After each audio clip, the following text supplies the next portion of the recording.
Během cestování po Filipínách jsem tady uprostřed ostrova Siquijor narazil na místní maličkou kakaovou farmu. No a protože mě kakao fascinuje, ať už pro jeho zdravotní účinky, spirituální přesah nebo tradici antických kultur, domluvil jsem si tady prohlídku a dneska vám ukážu, jak vypadá ta nejtradičnější cesta kakaa od jeho pěstování až po finální produkt, tak, jak ho dělali naši předkové.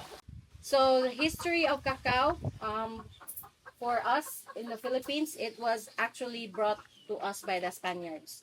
So maybe it was already here before, if we are going to talk about ancient our ancestors, but I will just go by the books. And history says that it was brought to us by the Spaniards during the 1670s or mid 1600s. So they brought a very rare, actually today's most expensive variety, Criollo. I'm sure you heard about this because you've been to Peru, right, or South America. So the Criollo is the first breed of cacao that was brought to us. So you can expect that all over Philippines, those who are like ancestral places, like this one, that are not really farmed, like hardcore farmed, expect that they have the mother tree, yeah, but it has been crossbred over the years, of course, and there has been hybrids in the market, big plantations in Mindanao for these hybrids. But for me personally, I really appreciate this because when I came to Siquijor, there was also nostalgia for me. I'm from Cebu, by the way, and cacao is a very big thing in Cebu. Since I will talk to you about the folklore of cacao. I have a question. Yes. Can I take sometimes a little video of you? Yeah. Yeah? Yes, of course. But I am You look amazing. in PJs. Beautiful. You're very- Yeah. So anyway, when I came to Siquijor, I've seen that people are not really very big with cacao. At least to my, they are also using it, but I think because of modernization, the traditional part of it is not so much there as it is in Cebu. That's my comparison. So I also checked with other people and even with Department of Agriculture what's going on with the cacao industry here. So it's actually a challenge because it is an island. So if you do the big plantation, the water system of the island cannot sustain. So it's a challenge. So for me, we with our team, we got this idea that maybe we just collaborate and take care of the heirloom trees, because especially in this area, the upland area, cacao can really thrive. But it's another thing to make them bear more fruits for production. So I would say that the trees here are closest to the Criollo mother tree, although it has been crossbred by the Department of Agriculture also, just like the other trees. If you guys know about Criollo, it is the cacao with a white bean inside. So it's a very rare kind of cacao, and it's considered as the most expensive variety.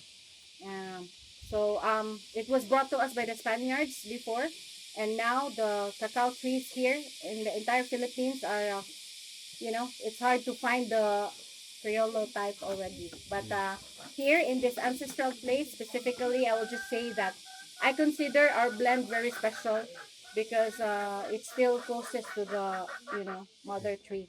So if you would like to take a walk with me, I'll show you some of the trees. Cacao trees. It's our cacao trees here are also organic, so they are not really sprayed or so we just have, right now we are actually getting the seeds of this for what do you call that, seedlings, so we can replicate, because we our biggest project later on is to have sole cacao, just all cacao. Yeah, so it's on the works now. We are already collecting the seedlings. Right now we already have around 300 seedlings, and in July we will be getting the one from Criollo mother tree. So for us, we are focusing more on the farming side of cacao, because without the plants, we can no longer have the beans. And sorry to say, I don't mean to sound racist, but there is China and GMO, right? So here, our goal for Kanja Organics is to maintain the traditional and the authenticity of the cacao, and also closest to the mother. So we don't aim like mass production. So we just want to retain that flavor, the flavor that is unique to us. So we're gonna do, if it's coffee, it's like single origin. So that one is almost ripe. This one is the green type. If it goes ripe, it becomes yellow. But there's a purple type.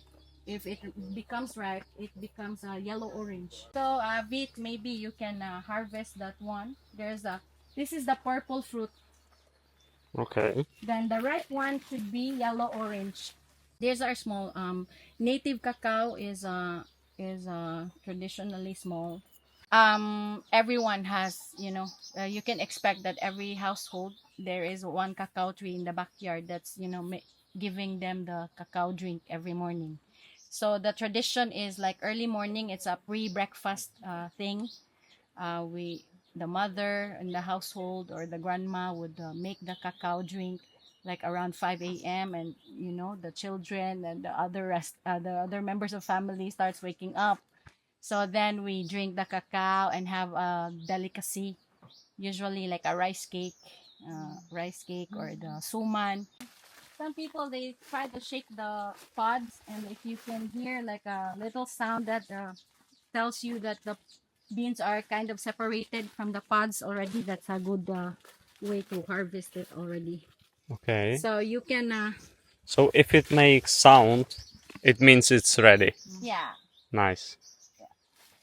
But that is, like a that's just a ancient way of doing it. Okay. Of course, if you go to a real farm, they have this really precise, number of days. Mhm. So here we just free flow with nature. So, in a professional and ancient way. I don't hear anything. Should I hear something? Yeah, just a little bit of tok, and from the color you can also recognize that it's ripe, but that one is clearly not. So this one is Really? ready? I don't think so. But you said something. I think the yellow one, the yellow, because that's the color of the ripe. Okay. First, of course, you identify it by the color, because I'll explain more. Can I just? Yeah. Mhm. Someday you can just twist. Here? Wait here. You plant the cacao. It takes 2 years to start bearing fruit, and then strongly bearing fruits 2 to 5 years. And once it starts, it goes all year round. It depends on how you take care of it. Just like your girlfriends and your boyfriends. When you plant cacao, it should be under shade. Okay. There is the trinity name of of it? cacao, like It's amazing, no? coconut, Wow. coffee, and cacao. They should go together. When you plant, they can thrive together. But there is one very important plant that you need to plant when you plant cacao. It's called Madre de Cacao, or the mother of cacao. Because the mother of cacao, when you plant it beside each cacao tree, or in the vicinity of the cacao plants, they nourish the cacao plants. That's why they are called Madre de Cacao, because they're like the mother of cacao. Symbiosis, this thing, they nourish.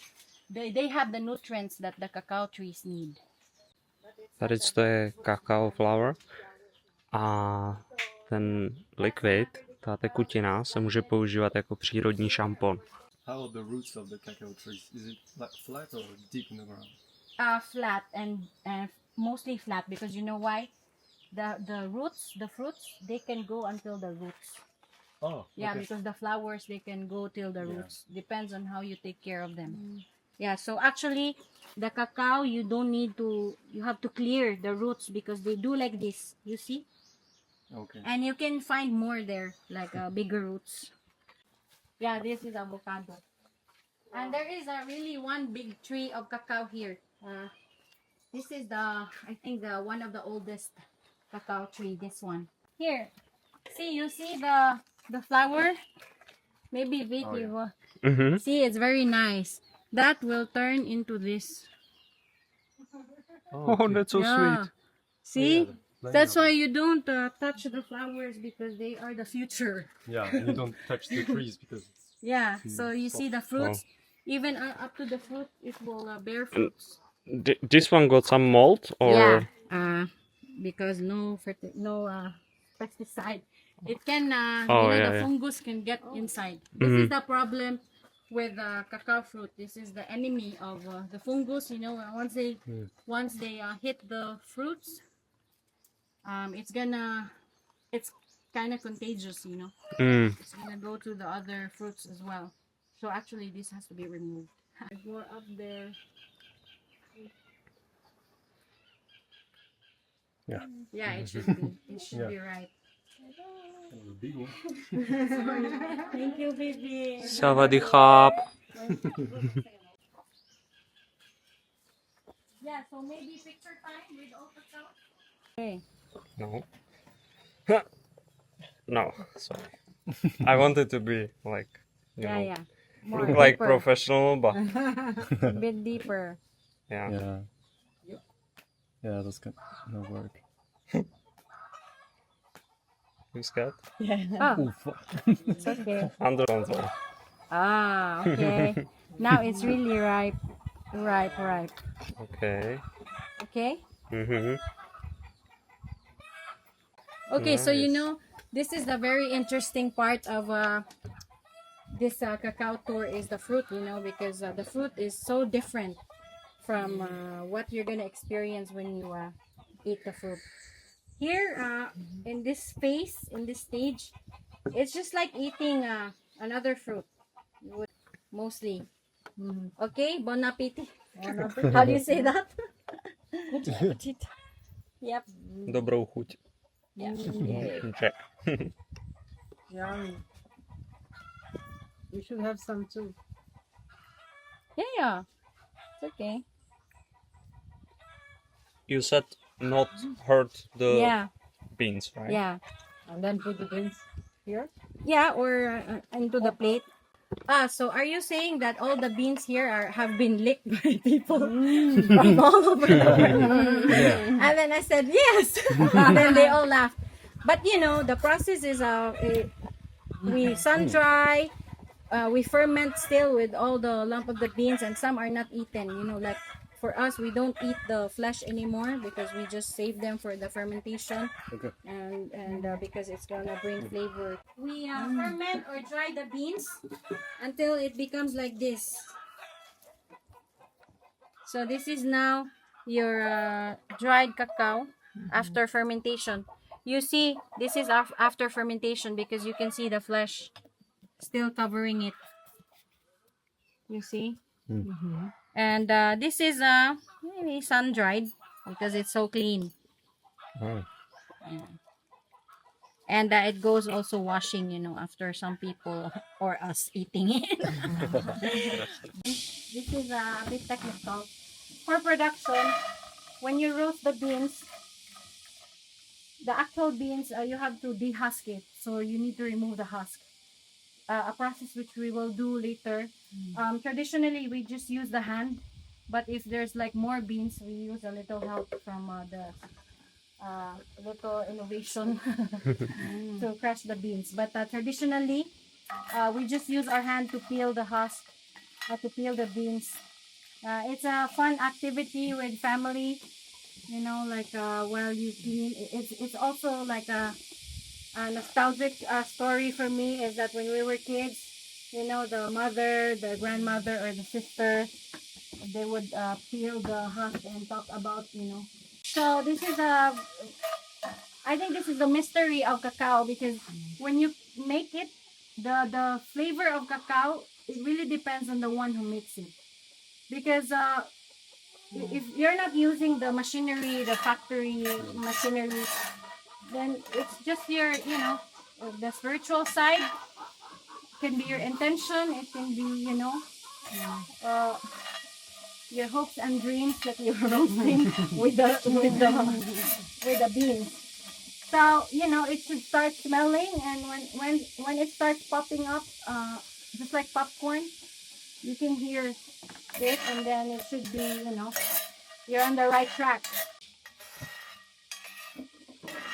Stop the magic stuff. See, I think it's Ready? yeah, it's ready now.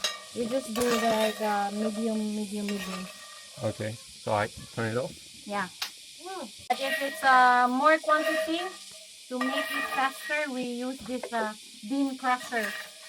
So for now, I want you guys to try peeling it with the hand, but let's cool it down for a bit. Yeah. So from the raw one, if you blend it, From the raw. yeah, you We make roast. the powder.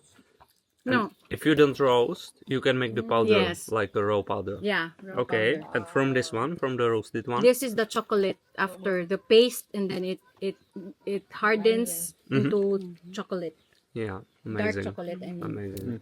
So this is actually bean to bar Yes. process. Nice. But what we're going to have is a bean to cup. Yeah. Wow.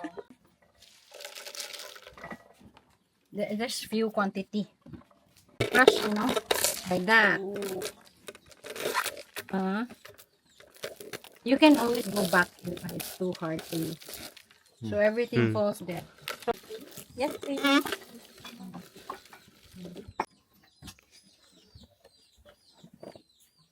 The next part is the very tricky. It takes a skill, especially on how to use this. This is called the winnower. Winnower. WINNOWER. So here, this cannot go to the grinder because it will affect the taste of your. It's just like drinking sap, So it's very important to really separate it. Without a machine, you can still do, like grandmas do, like really all. But of course, it's not really 100%. There will be some little husk, but we do our best, So this one, this is also a product. Most people, they already throw, use as fertilizer. But for cacao lovers, this is another important product because it can be used as a tea. So cacao husk tea, if you see in the market, it's also expensive. So you see, it's really separating. Then you blow. Separate it.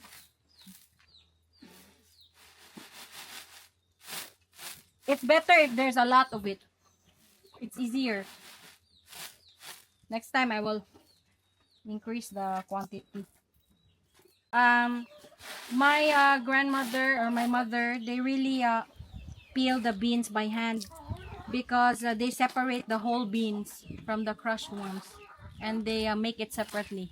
So there's already like the premium beans, because the one that is not crushed.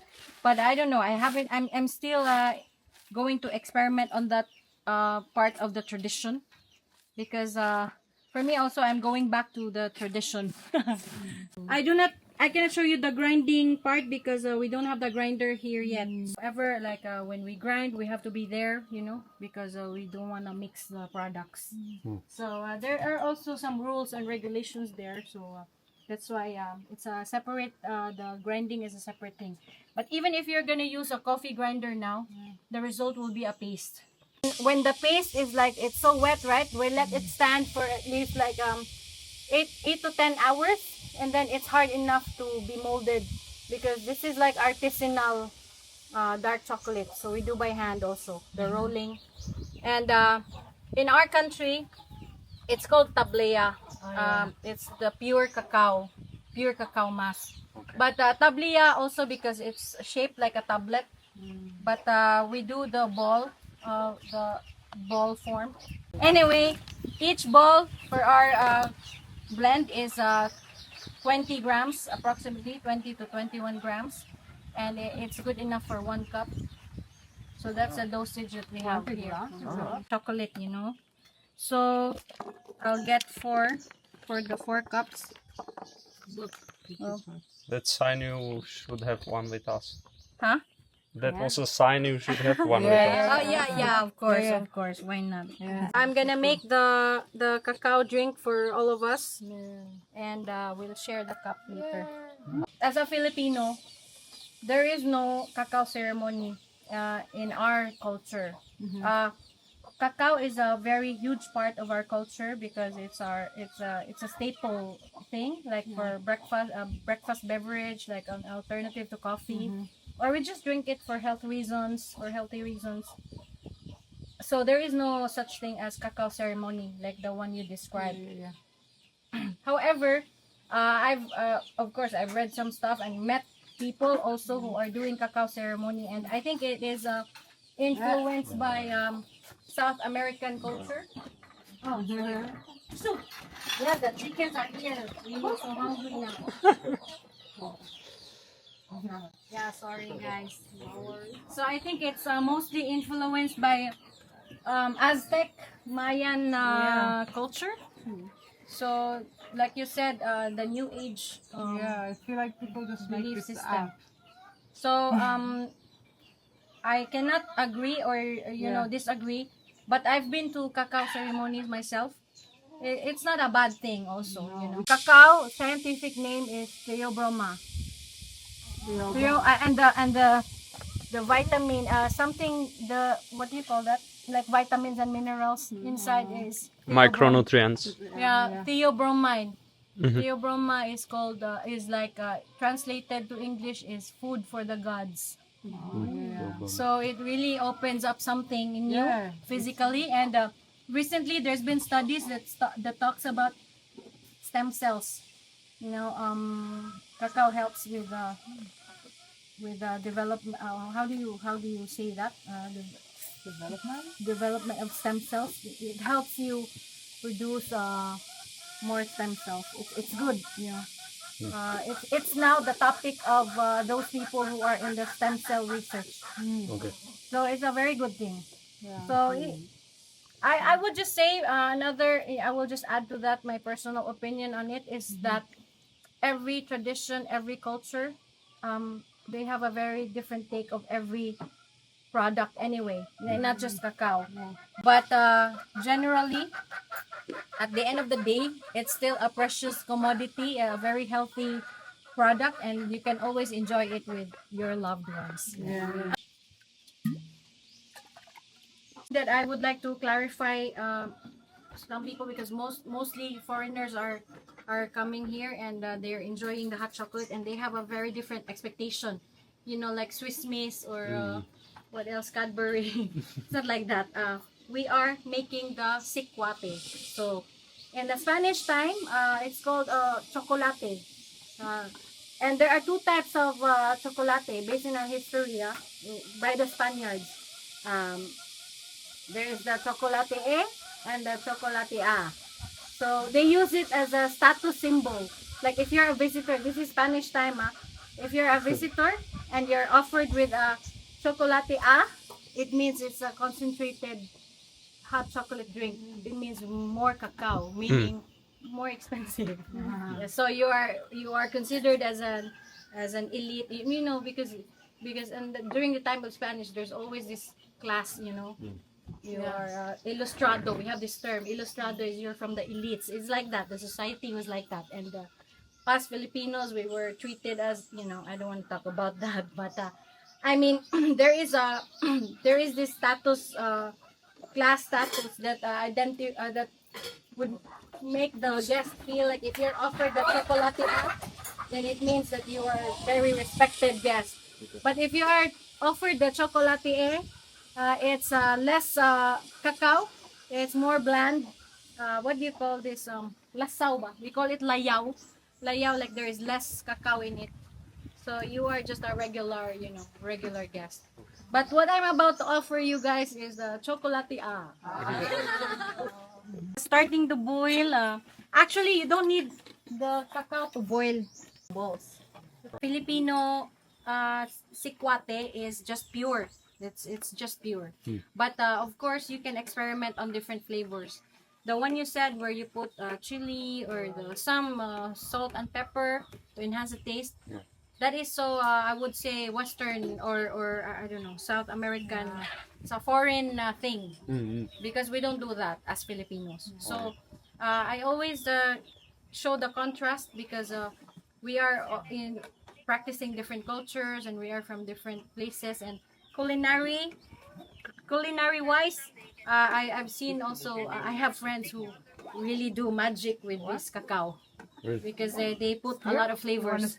Still going to show you one last piece of history or our tradition. Where's my phone? Cacao.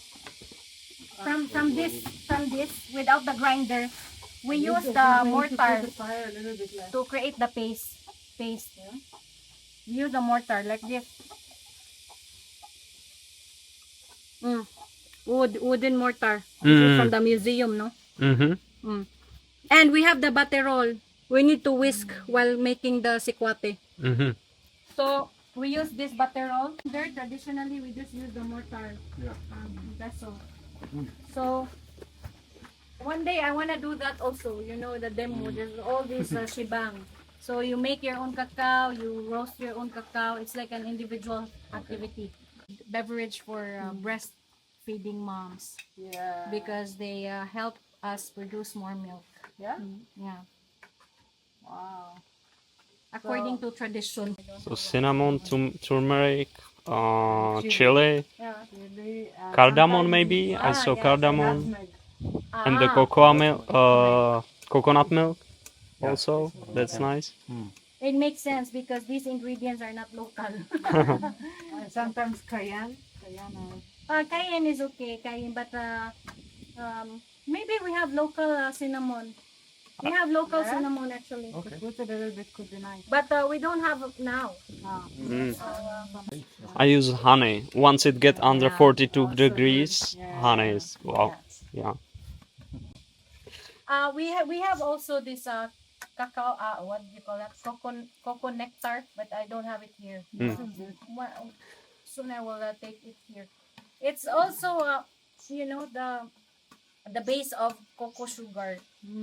It's like honey, but vegan because it's from coconut. Yeah. And could I ask you, the cocoa butter, what do you use it for mostly? Like cosmetics?